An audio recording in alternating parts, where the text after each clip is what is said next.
Hello दोस्तों, नमस्कार। देखिएगा, पहला क्वेश्चन बोलता है एक समद्विबाहु त्रिभुज की दो भुजाओं की लंबाइयाँ क्रमशः 15 और 22 है। उस त्रिभुज का परिमाप कितना हो सकता है? समद्विबाहु त्रिभुज बोला है तो समद्विबाहु त्रिभुज, इसको हम ए बी सी नाम दे देते हैं। समद्विबाहु त्रिभुज की ये पहचान है, ऐसा त्रिभुज जिसकी कोई दो भुजाएं समान लंबाई की हों उसे समद्विबाहु त्रिभुज कहते हैं। ठीक, जिसमें 15 और 22 सेंटीमीटर है। अगर हम इसको 15 मानते हैं तो ये भी 15 हो जाएगा और ये 22 हो जाएगा। दो कंडीशन बनेंगी। दूसरी कंडीशन ये बनेगी, अगर ए बी सी ये भी समबाहु त्रिभुज है, अगर अभी हमने इसको बराबर भुजाएं मान लिया है तो ये तीसरी भुजा 22 सेंटीमीटर की हो जाएगी। अगर हम 22 को समान भुजाएं मान लेते हैं तो तीसरी भुजा 15 सेंटीमीटर की हो जाएगी। इस हिसाब से देखा जाए तो त्रिभुज का परिमाप क्या होगा? परिमाप मतलब होता है सभी भुजाओं का योग। सभी भुजाओं का योग मतलब 15 + 15 + 22, 15 15 30 और प्लस 22 52 सेंटीमीटर। अगर इस केस के हिसाब से देखा जाए, ये केस फर्स्ट है और ये केस सेकंड है। केस सेकंड के हिसाब से देखा जाए तो 22 + 22 + 15, 22 दूना 44, 44 + 15, 44 5 49 10 59 सेंटीमीटर। तो इसका उत्तर हो जाएगा 52 अथवा 59 सेंटीमीटर, जो कि ऑप्शन नंबर आपके फर्स्ट में दे रखा है, तो इसका फर्स्ट ऑप्शन सही हो जाएगा। चलिए दूसरा क्वेश्चन देखा जाए। दूसरा क्वेश्चन कह रहा है एक अर्धवृत्ताकार खिड़की का व्यास 63 सेंटीमीटर है, तदनुसार उसका परिमाप क्या होगा? अर्धवृत्ताकार खिड़की का व्यास दे रखा है, व्यास बराबर 63 सेंटीमीटर। आप लोग जानते हैं त्रिज्या का दूना व्यास होता है, तो त्रिज्या r बराबर हो जाएगी रेडियस 63/2 सेंटीमीटर। अब देखिए, पूछा है आपसे उसका व्यास का क्या होगा। ये आकृति कैसी है? अर्धवृत्ताकार है, अर्धवृत्ताकार खिड़की है, तो अर्धवृत्त का परिमाप, अर्धवृत्ताकार खिड़की का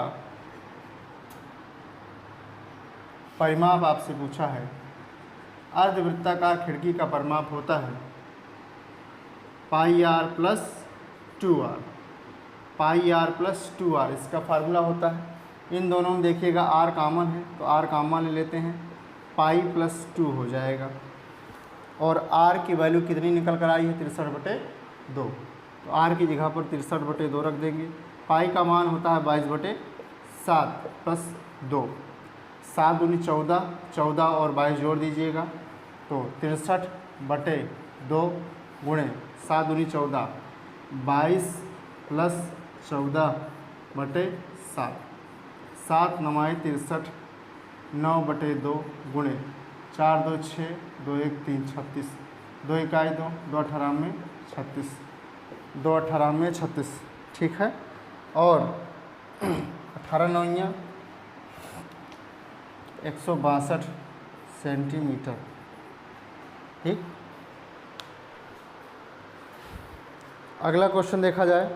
अगला क्वेश्चन कहता है 12 मीटर लंबे, 8 मीटर चौड़े तथा 9 मीटर ऊंचे किसी कमरे में रखने योग्य सबसे लंबे खंभे की लंबाई कितनी हो सकती है? तो ये आपका घनाभ का केस होगा, क्योंकि घनाभ के ही केस में लंबाई, चौड़ाई और ऊंचाई तीनों असमान अर्थात अलग अलग होती हैं। अगर आपसे ये कहे सबसे लंबे छड़ की लंबाई क्या होगी, सबसे लंबे खंभे की लंबाई क्या होगी, तो इस केस में हमेशा क्या होता है, √ लंबाई का स्क्वायर प्लस चौड़ाई का स्क्वायर प्लस ऊंचाई का स्क्वायर। यानी हम लंबाई कवर कर दें, चौड़ाई कवर कर दें, ऊंचाई कवर कर दें और सबको जोड़ दें और जोड़ने के बाद इसका वर्गमूल निकाल दें, तो यही खंभे की लंबाई हो जाएगी जो कि सबसे लंबा खंभा होगा। तो हम रखते हैं लंबाई की जगह पर लंबाई का मान 12 मीटर, 12 का स्क्वायर, प्लस चौड़ाई की जगह पर चौड़ाई का मान 8 का स्क्वायर, प्लस ऊंचाई की जगह पर ऊंचाई का मान 9 का स्क्वायर, 12 बार हम में 144, प्लस 8 अट्ठे 64, प्लस 9 9 81, 100 इसको जोड़ दीजिएगा, 4 1 5, 5 4 9, 8 6 14, 14 4 18, 1 1 2, √ 289, 289 का वर्गमूल हो जाएगा 17 हो जाएगा, और ये सब मीटर में दे रखा है तो 17 मीटर हो जाएगा। इसका आपका ऑप्शन नंबर बी सही हो जाएगा। ऑप्शन नंबर बी इसका सही उत्तर होगा। अगला क्वेश्चन बोलता है यदि किसी वस्तु के अंकित मूल्य पर 24% की छूट दी जाती है और उसके बाद वस्तु 392 रुपये में बेच दी जाती है, तब वस्तु का अंकित मूल्य क्या होगा। अंकित मूल्य पर 24% की छूट दी जाती है। अच्छा, हमेशा याद रखिएगा कोई भी वस्तु अपने आप में 100% होती है। 24% अगर आप छूट ही दे दोगे तो बेचोगे कितने में। 24% छूट दे दिए हो, इसका मतलब 100 रुपये में आप 24 रुपये नहीं ले रहे हो, तो ले कितने रहे हो। तो हम यहाँ पर लिखते हैं माना अंकित मूल्य बराबर P रुपया है, P रुपये है, तो P में क्या हुआ है, आपने 24% छूट दे दिया है तो बिकेगी कितने में, 24 6 30 70 100, यानी 76% पर वस्तु बिक जाएगी। और वस्तु जैसे ही बिक जाएगी तो ये विक्रय मूल्य प्राप्त हो जाएगा। ये विक्रय मूल्य प्राप्त हो गया तो आगे देखिए बोल रखा है तो वस्तु 342 रुपये में बेच दी जाती है। इसका मतलब 342 रुपये है क्या, विक्रय मूल्य है। ये भी विक्रय मूल्य, ये भी विक्रय मूल्य, दोनों आपस में बराबर। 76% का मतलब होता है 76/100। काटिएगा, 4 से कट जाएगा, 4 इकाई 4 3 7, 36 हो जाएगा, 4 9 36, 4 25 हमें 100। 19 से काटिएगा, ऊपर से ऊपर कटता है, नीचे से नीचे कटता है, तो 19 दूना 19 से कम 19, 1 20, 19 1 20 और 14 यानी 15 यहाँ पर हो जाएगा। 19 दूना 38, 19 अट्ठे 152। P बराबर हो जाएगा 25 × 18, 25 अट्ठे 200 हासिल आए 20, 25 से कम 25 20 45, 450 रुपये।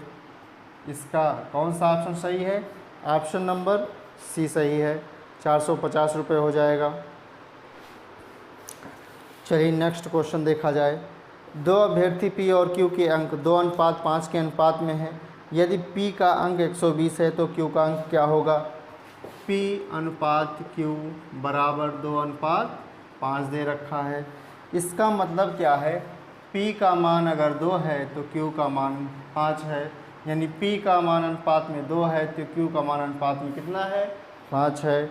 आपसे बोला है यदि P का अंक 120 है, कहने का मतलब यह अनुपात में 2 P का मान है, जबकि रियल में P का मान कितना दे रखा है, 120 दे रखा है। इसका मतलब ये भी P का मान, ये भी P का मान, दोनों आपस में बराबर। 2 इकाई 2, 2 छंग 12। एक अनुपात की वैल्यू कितनी हो जाएगी, 60 हो जाएगी। आपसे पूछा है तो Q का अंक कितना होगा, Q का अंक कितना है अनुपात में 5, तो अनुपात में 5 का मान निकाल लीजिएगा। यहाँ ऐसे समझिएगा, अगर 1 लीटर पेट्रोल का दाम 60 रुपये है तो 5 लीटर पेट्रोल का दाम कितना होगा, 60 × 5 बराबर 300। इसका ऑप्शन नंबर सी सही हो जाएगा। ठीक है, चलिए अगला क्वेश्चन देखा जाए। अगला कह रहा है 2 कारों की गति का अनुपात 5:4 है, तदनुसार समान दूरी तक जाने में लगने वाले उनके समय का अनुपात क्या होगा।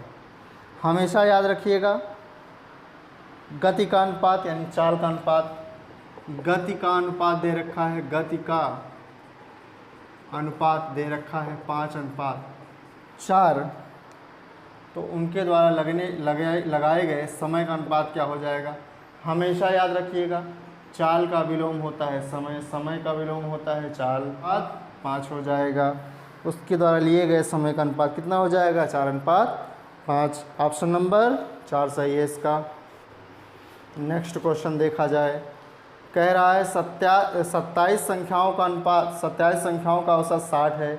यदि एक संख्या बदलकर 28 की बजाय 82 कर दी जाए तो औसत कितना हो जाएगा? 27 संख्याओं का औसत 60 दे रखा है। 27 संख्या का एवरेज कितना है? 60 है। तो 27 संख्या का योग निकाल लेते हैं। योग बराबर, एवरेज बराबर होता है योग बटे संख्या। अब योग क्या है? एवरेज बराबर होता है राशियों का योग बटे राशियों की कुल संख्या। तो योग बटे संख्या लिख देते हैं। तो यहाँ पर योग बराबर क्या हो जाएगा? योग बराबर हो जाएगा एवरेज गुणे संख्या। एवरेज कितना है? एवरेज है 60। संख्याएं कितनी हैं? 27। गुणा कर दीजिएगा। 0 सक्षम 42, 2 हासिल 4, 6 दूनी 12, 4 16, 1620 आ गया। बोला है एक संख्या 28 की बजाय 82 कर दी जाए। इसका मतलब क्या है? 28 लिखना था और 82 लिख दी गई है। इसका मतलब ज़्यादा लिख दी गई है। और कितना ज़्यादा लिखी गई है इसमें से इसको घटाएंगे तभी पता चलेगा। तो 82 माइनस 28, 8 4 12, 8 4 12, 7 में से 2 गया 5, 54। 54 ज़्यादा लिख दी गई है। इसका मतलब क्या कर देंगे? 54 इसमें से घटा देंगे। जब 54 घटा दिया जाएगा तो यहाँ पर 10 में से 6 गया, 10 में से 4 गया 6, यहाँ पर बचा 1 हासिल उधार हो जाएगा। 11 में से 5 गया 6, यहाँ पर बच गया 5 यहाँ पर 1 हो जाएगा। अब 1566 संख्याएं कितनी? संख्याएं तो उतनी ही, संख्याएं तो घटाई बढ़ाई नहीं गई, बटे 27 हो जाएगा। ये कट जाएगा, 58 बार में कट जाएगा। ठीक है, तो फिर से समझ लेते हैं यहाँ पर।